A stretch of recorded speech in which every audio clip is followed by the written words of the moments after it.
तो guys welcome to my YouTube channel. आज का हमारा टॉपिक है मॉडलिंग एंड एस्टिमेशन। ये मैथ का टॉपिक है, तो चलिए स्टार्ट करते हैं। एस्टिमेशन इज अ गेस और an assumption about a value that is not too far off. Estimation एक अंदाज़ा है किसी भी वैल्यू का जो कि ज़्यादा जिसमें फ़र्क ना हो या ज़्यादा दूर ना हो, यानी कि approximate value close enough to the correct value, तकरीबन वैल्यू जो कि सही वैल्यू के क्लोज हो, आसपास ही हो। Estimation is a rough calculation of the actual value.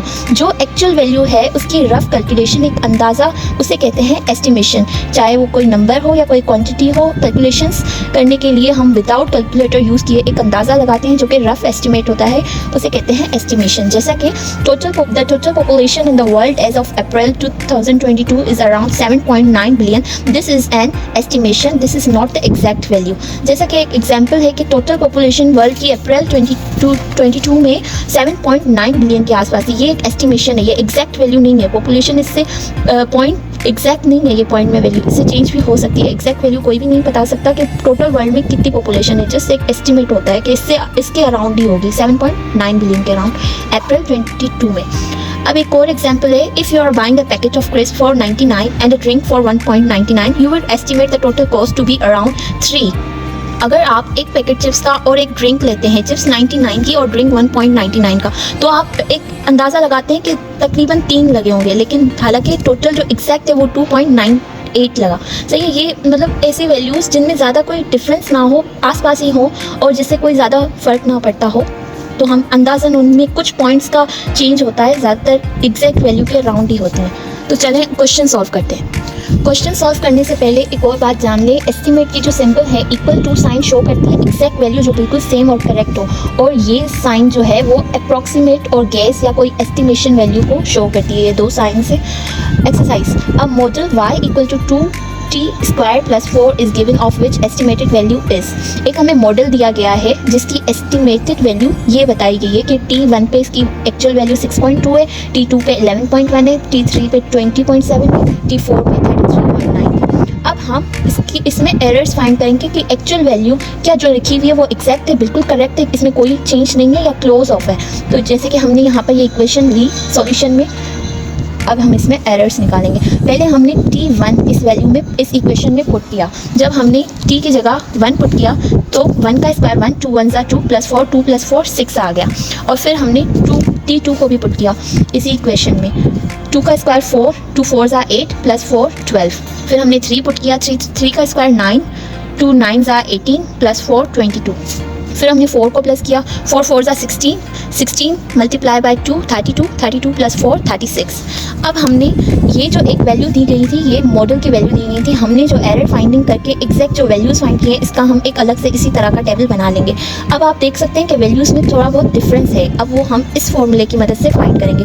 ये एरर फाइंड करने का फॉर्मूला है, इसमें yt - a ब्रैकेट के अंदर लिखा जाता है। yt वैल्यू जो कि मॉडल से हमने फाइंड की है, इस मॉडल से हमने फाइंड की है, वो वैल्यू हम यहाँ पर रखेंगे, और ये जो एक्चुअल वैल्यू इसके अकॉर्डिंग, एस्टिमेशन के अकॉर्डिंग दी गई है। तो चलें, पहले हमने यहाँ पर t1 की जो वैल्यू फाइंड की थी वो 6 आई थी। सही है, वैल्यू हमने मॉडल से जो फाइंड की वो 6 आई थी, और जो एग्जैक्ट दी गई है वो 6.2 दी गई है। अब हम इसमें देखेंगे कि कितना डिफरेंस है।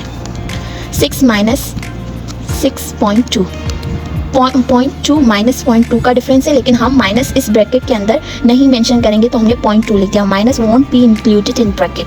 अब हम इसी तरह से t2 की भी इसी फॉर्मूले से फाइंड करेंगे। एरर लिखा इक्वल टू t2 की वैल्यू हमारे पास जो दी गई है वो 11.1 है एक्चुअल वैल्यू, और जो हमने मॉडल से फाइंड की है वो 12 है।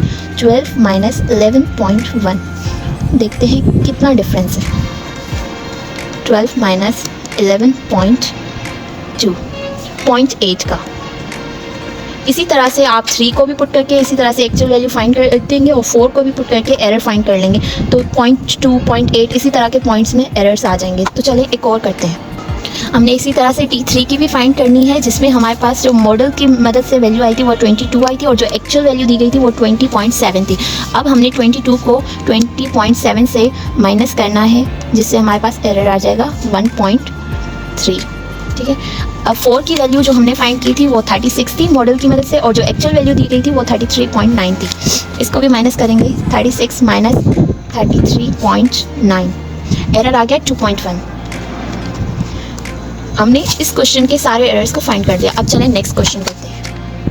यहाँ पर हमें मॉडल दिया गया है y इक्वल टू t² और ये टेबल दी गई है जिसमें ये वैल्यूज लिखी हुई है और कहा गया है find error on t equal to 2 and t equal to 3। यानी हमें इस मॉडल से 2 और 3 की जो एक्चुअल वैल्यू में एरर है वो फाइंड करनी है। सबके नहीं करने, बस 2 और 3 की। ये कंडीशंस भी आ सकती हैं कि किस किस की करनी है, आप उसके अकॉर्डिंगली सॉल्व करेंगे।